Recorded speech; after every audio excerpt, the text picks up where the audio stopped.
नमस्कार सीमा किचन को आपण मानक स्वागत। आज मु पालंग सागर भजा आपण मान सहित शेयर करी। पालंग सागर बहुत औषधीय गुण थाए एवं स्वास्थ्य पाई बहुत लाभदायक होता है। पालंग साग भजा खाइबापी बहुत टेस्टी लगी थाए। आपण ये भजा भात रुटी परोटा सहित खाई पारे। तेज चलतु रेसिपीटी स्टार्ट करवा।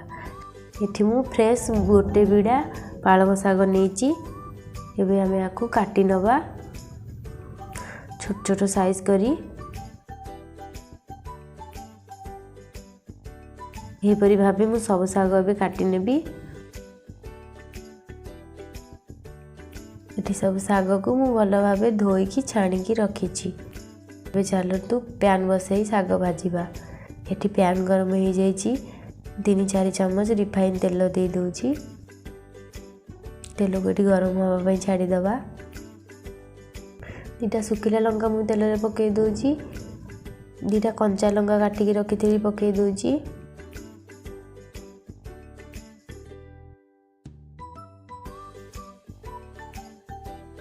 ये मु गोटे चामच जीरा नहीं को फुटे दूची।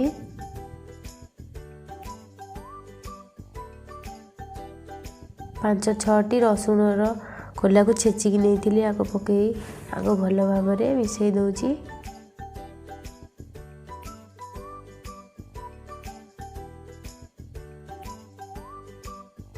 ये मु गोटे मीडियम साइज आलू को भल भाव धोईकी यहपरी भाव में काटिकी रखी थी आपको आधे पकई आगे भल भाव भाजी नौची।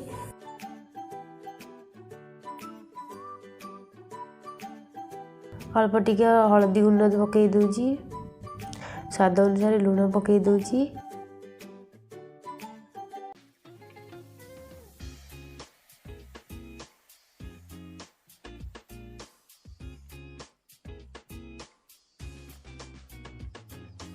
गैस को ये लो फ्लेम में रखी आलू को मुझे 5 मिनट कवर कर नौची सीझापी छाड़ी दूची। ये 5 मिनट हो जाइए मु कवर काढ़ी दूची। ये देखु आलू आमर सीझी जाइए। आधे मु पालंग साग पकई दूची। साग पकई भल भाव मिसई आपको 2 मिनट कवर करनेबी। ये 2 मिनट हो जाइए मु कवर काढ़ी नौची। ये आमर साग सीझी जाइए। ये आमर साग भजा रेडी हो जाइए। मोर ये रेसिपीटी जदि आपको भल लगी लाइक शेयर कमेंट करेंगे।